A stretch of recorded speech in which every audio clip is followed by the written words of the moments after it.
Trainer Kenny McPeak and his champion horses are now a part of Morningline. With Morningline, I don't just watch the race, I invest in champions. Buy, sell, trade, anytime. Morningline, own the game.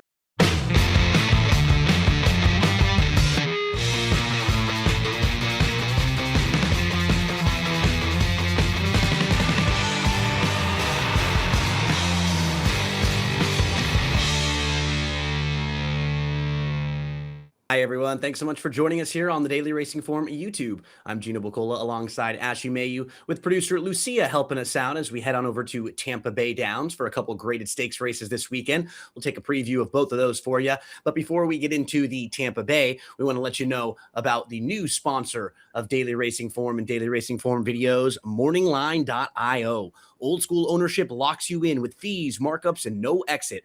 Morningline offers a modern alternative. License access to elite racehorses with flexibility to buy, sell, or trade anytime. No ongoing costs. Only on morningline.io.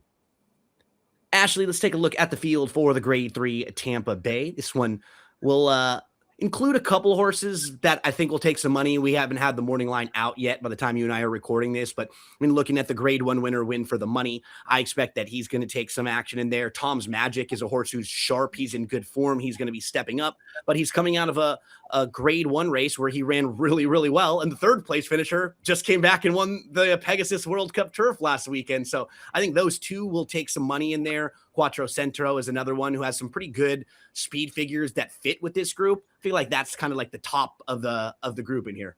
Yeah, I think for some of them, they're stepping up. Others are getting the class relief. I know you mentioned Tom's Magic. Well, he comes out of a Grade 1. I think this is the task of trying to face olders, right? And he's going to do that here. So we'll see. That's kind of the fun of being a newly turned 4-year-old, to see what you're really made of facing the older horses. And I think this is a good spot for him to do so. And I have a feeling he's going to be extremely short price in here. We do this every one of our previews. Take a look at the Timeform US Pace Projector. I'd always recommend that as a handicapping tool. Look at the pace projector or make your own sort of pace, how you think the race is going to shape up. That's one of the reasons why I do think Quattro Centro might have a shot in here, Ashley. There isn't that much early speed. Some of these horses who are fine pressing, sitting a couple lengths off the leaders, but doesn't look like there's a bunch of them that want to be lining up on the front end here. No, and if he wants the lead, let him have it. I just hope that he's able to slow things down. I feel like sometimes he opens up and he doesn't really control the pace as much as one would hope, and it's sort of been working against him. But I know he comes out of back-to-back Grade 3s. I still thinking, looking at this in terms of a Grade 3, I would argue that it's softer for sure. Yeah. Let's see how this thing shapes up. Let's meet the field for the Grade 3 Tampa Bay. This one is going to go as race number 7 on Saturday, January the 31st. And we start things out with Simulate, who comes out of a 4th place finish. This wasn't a bad effort last time out. Ashley actually finished behind a horse named Layabout. Layabout just came back to win the Grade 3 McKnight with a 93 buyer speed figure last weekend at Gulfstream Park. And it's a fine effort. Blinkers come on. I think the blinkers may help Simulate a little bit. He's been pretty solid. He just doesn't have any like big speed figure. He doesn't have any of the big wins quite yet. I thought of him as sort of an underneath horse who could save ground and come running late. I think he'd have to step up to compete with the top few in here. Yeah, and I think he's been in some interesting spots. I think they tried Kentucky Downs, Nashville Derby, big purse. Probably not as far as he, would like to go. It's probably too far, I should say. And then the Bryan Station at Keeneland, I thought he had a fair bit of trouble. So When I look at the Tropical Park Derby last time out, I think it's okay. I know when you read the run line, he steadied at the 16th. Was it that dramatic and drastic? I don't think so, Gino. I don't really know if it really truly cost him a placing in the end. It is worth noting. But for me, I think the selling point is, take those 3 races out of it, especially the ones 2 and 3 back. I like his effort 4 back behind Giacosa, who I really respect and actually admire as a horse. Prior to that, he was able to win at Saratoga. He did it pretty nicely. The blinkers go on. Could he offer a little bit of value in here? I would think so. So he's a little intriguing. Yeah, you and I sound very similar. When I was listening to you talk about him, it's like, that's kind of how I was feeling in my head. Like, he did have a little bit of trouble, but I don't think he was ever beating Layabout, who was just going better than him at the time. Maybe he could have been a little bit closer, but I don't even know if it really cost him a placing. Maybe just a little closer, the finishing margin when it's all said and done. But I do still respect this horse and wouldn't be shocked if he showed up with a pretty good effort and was able to hit the board in here. Let's move to Innately Good. He comes off of a win. It was on December the 5th here at Tampa Bay Downs. He was last of 10, and he was about 10 lengths off of it early on. He angles out widest of all, and he gets up at 25-1. You think he can come right back and put two big races together? I don't know. He's tough for me to see in here. I think in terms of his figures, he's a little soft. I do like that 2 of his 3 career victories have been at Tampa. And that's what we saw last time out. Last time out was a very, very good performance. But I don't know, Gino, I look at his wins, right? There are several races in between that we see him in the winner's circle. And when you go between those, pair of wins as of late, don't you feel like they just have been trying to figure him out and trying to get him back on track, whether it's going long, 1.25 miles or 5.5 furlongs? So I don't necessarily trust him. Yeah, and that was a career best last out, and he's going to have to get way better than that. So I'm just not sure if he's going to be able to take another big step forward off of that one. We move to Quattro Centro. Can he get the lead in here on the cutback? You were kind of pointing out he's quick, but sometimes he's his own worst enemy. I don't know how much he really wants to settle and relax and sit off of horses. But if you're just looking at speed figures and you're comparing what he's been doing since about May, I mean, he's right there with Win for the Money, and they're even a little better than Tom's Magic, who's actually been facing, 3-year-olds. So sometimes those figures are a little bit lighter.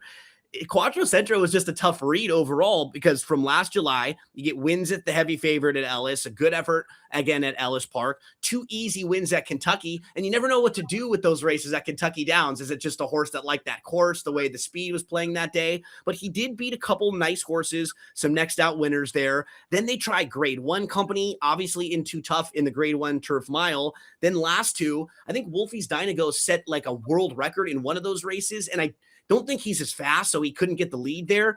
I do think on paper, Quattro Centro probably gets the lead in here, and I'm very curious how this race gets bet because maybe he is the third choice, or maybe he doesn't take as much money as a couple of the others. Maybe he's a horse in here who could offer you a little bit of value, Ashley. And we've talked about Wolfie's Dynago, a fan of his, and he's just been faster in both of those races. But my concern is, Quattro Centro was chasing in both of them, and he didn't hang around for anything. No. So I don't necessarily love that. We talked about the Kentucky Downs races. You mentioned them. You look at his 4 wins. Those are the 2 that he's gone gate to wire. His other 2, those have been races where he's stalking, right? He's a couple off of it. So we'll see. I feel like him getting the lead in here might be a good thing, but it also could potentially be a bad thing. If anything, though, the slight cutback should aid him.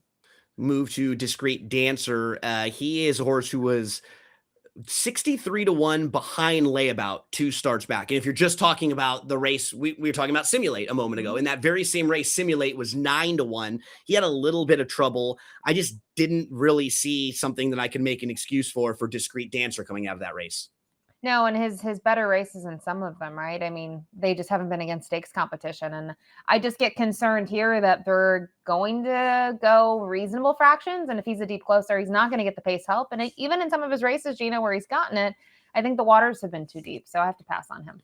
Spellcast is an Ohio bred. He's very honest. He's won 8 of his 16 starts. He's finished second in another 4 of them, and then he hit the board, finishing third in 2 more. But most of that good work has been against Ohio breds or at Thistledown, Belterra, Mahoning Valley, some of the tracks that are just a little bit lesser than this. He does have early speed. He can be involved and sit off the pace and pass horses a little bit. So I like his running style. I think he's very honest, but this certainly is a step up in class for him. Yeah, and the turf races honestly aren't bad. He's got a turf win. He's got a second behind Emmanuel, who's a millionaire. He's been around for a while now. I remember when he kind of started down in the Pletcher barn. Now he's with Mike Maker. He got beat by a respectable horse twice out there at Penn National at Hawthorne. I kind of agree with you though. Some of these races are Ohio bred races. Some of them are just on the Ohio circuit. It'd be a thing where if Spellcast is in the money, I don't know, in the bottom of your exotics, am I absolutely shocked? No, but I don't know. I think this is still a little tough. Yeah, if there was no Quattro Centro in this race, I think he could be upgraded quite a bit as a horse who could get out front, get brave, and maybe hang on for a slice. But I'm not sure if he's going to be able to be up front, kind of pushing that one. We'll see how that thing plays out. Win for the Money is a Grade 1 winner. And Win for the Money, when you're just looking at his speed figures, since that Woodbine Mile back in 2024, he's been really solid up above 90 into the mid 90s most of the time. Even 2 starts back when he didn't run all that well in the Woodbine Mile, he was behind Notable Speech, who comes back and wins the Breeders' Cup Mile. Win for the Money was just second in a pretty salty allowance race that could set him up well for this one. And he was sort of pinned in, Ashley, down inside where he didn't get much of a chance to run. I don't know how to read him. I mean, obviously he's a grade 1 winner, Gino, but he hasn't won since then. Prior to that, he had won a stakes race. And then look at his races before that. I mean, they were just allowance optional claiming events. So, he was a decent price in the Woodbine Mile. He's able to beat his stablemate who's now retired. Does he class out here in some ways? Yes. And I don't want to knock him because he's still, grade 1 place since that victory, right? He had the 3rd place finish, but those races, he's been pretty even. This is class relief for him, but I just wish he would have won last out. That's kind of my main issue with him is I feel like he should have won that race. He's the type of horse who I like to play punching up because I know he has class and he has the type of running style where he can sit in a good spot against tougher fields and sometimes fall into a win. But he's the type of horse who I don't really like betting as much at a short price because just that you were pointing out, like, I don't necessarily think he's a world beater. I don't necessarily think he's a horse who scares everybody off. He just kind of puts himself in a good spot. So at shortish prices, I kind of poke holes at him and I usually play him in like the 2nd and 3rd spots. And I'm going to do that again here. Right next door, a main rival for him is Tom's Magic. This horse has been really good, Ashley, throughout his career. I mean, you can only find 1 or 2 races where he didn't really fire all that much.